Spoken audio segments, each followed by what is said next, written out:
Do you have a problem like this with any of the rooms in your house? We're in this kitchen and it is just really dark in here. We don't have any windows, so there's no natural sunlight, no reflective light, and even with this light on, it is just too dark. But I have a solution. You don't have to live in the dark. Today, I'm going to show you how you can let the sun shine into even the darkest corners of your room. With this device, it's called a Solatube. Now basically how this works, the sun shines in through this dome and it passes through this reflective tubing that runs through the attic and into any room that you want to put this in to brighten up your room. What I really like about this is it costs about 1/3 of the price of a traditional skylight, but better than that, it's an easy installation and you can do it yourself.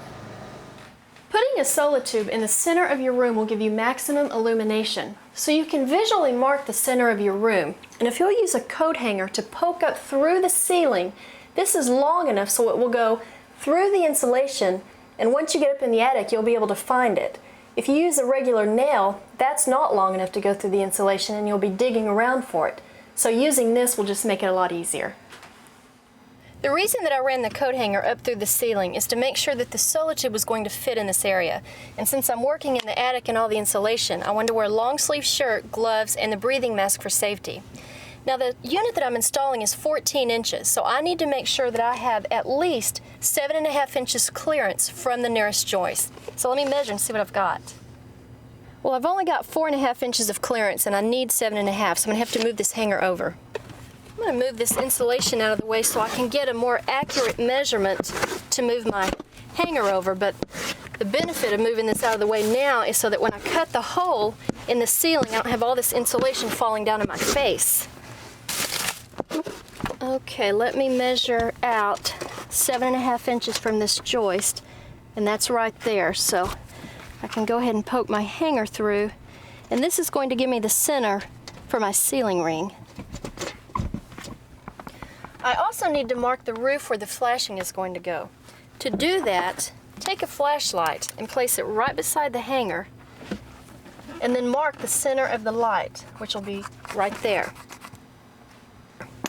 Now before I drill a screw in through there, I want to measure just to make sure again that I've got 7.5 inches of clearance, and I do. You'll need to use a screw that's at least 2 inches long. That way when you get on top of the roof, you're going to be able to see it. I'm going to drill this right up through the mark.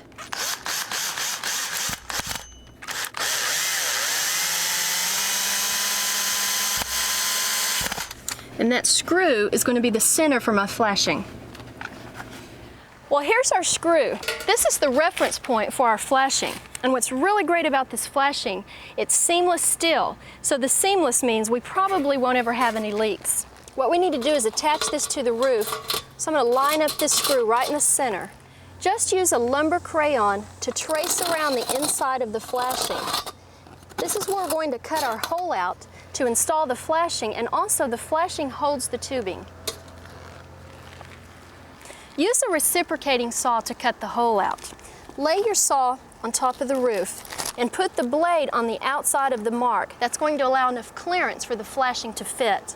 Use what's called a plunge cut. That means go ahead and turn the blade on and then slowly raise up the back end of the saw until the blade is all the way through the roof. Then you can make the cut.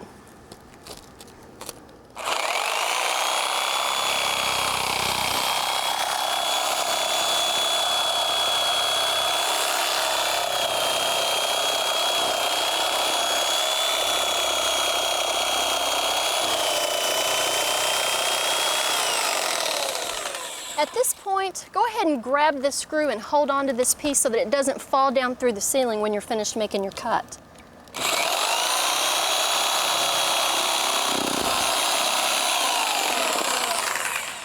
Installing the flashing is the most critical part of this project. This is Bill Ellis with Tubular Lighting, and he's an expert with this installation.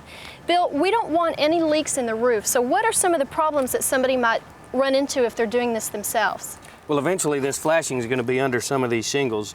A lot of common, if people use their hands or a hammer to pull them shingles apart, that's what will cause a leak.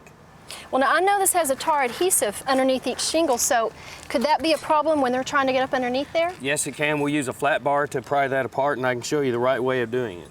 We're going to very gently just ease this flat bar underneath here this right here being the adhesive strip.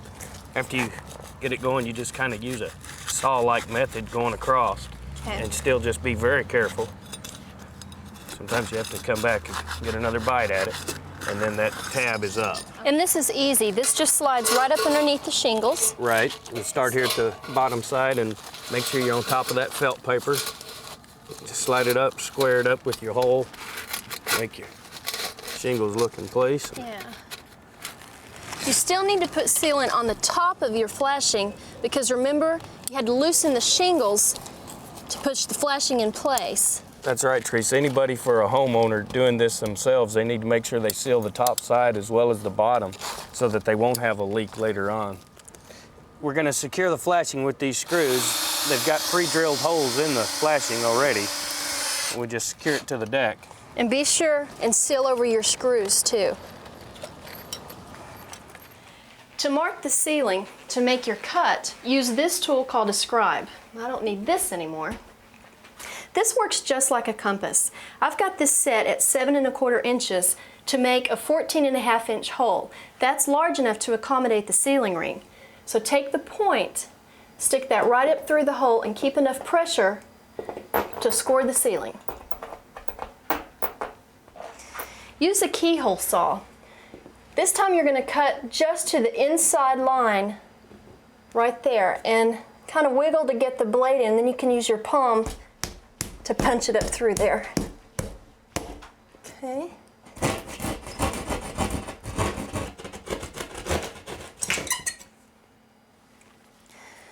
Okay, through with that. Now what we need to do is measure from the top of our flashing to the bottom of the sheetrock, and that's how we'll know how long to make our tubing. So I'm going to attach this right up there to the top and pull it down. That's 52 right there. This is the ceiling ring that I was talking about. Now we can build our tubing to attach to this.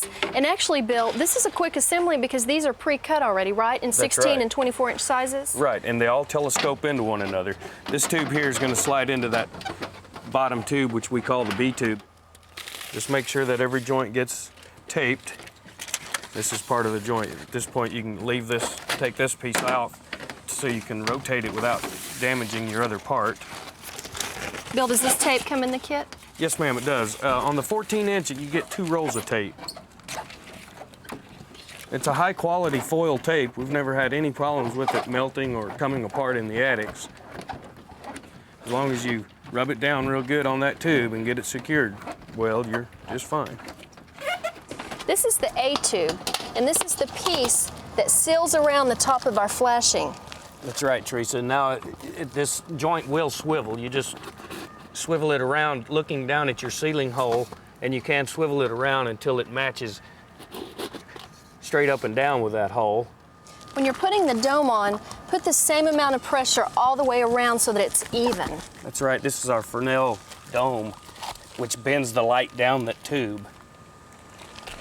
And this is going to be attached to the flashing with 4 screws. This is my favorite part, the show and tell.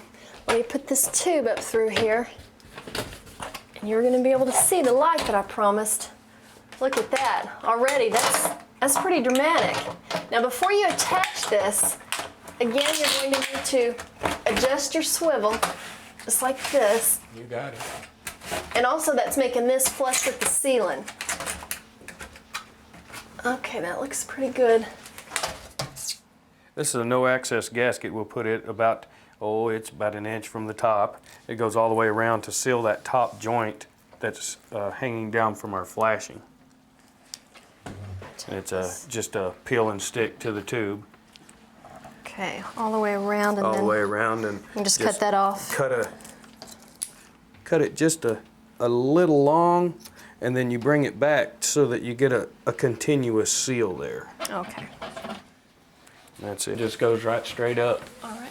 We've added these zip ties to the ceiling ring, and this is what's going to anchor this to the ceiling.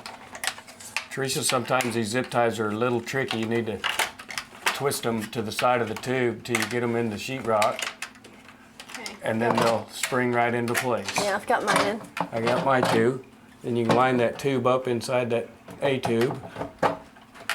Okay, And got once it. we're flush with the sealant here, we'll be able to pull those zip ties down into place. Pull the zip ties down snug. Just don't over tighten. Now we can cut these off flush with the sealing ring. Teresa, this is your last part you have to put on your Solatube. Bill, thank you very much for your help. This diffuser is going to take the sunlight and spread it all over the room. Take these two spring clips, and there's a hole on each side between the sealing ring and the tube. Press this up in there, and then you can press this snug against the ceiling.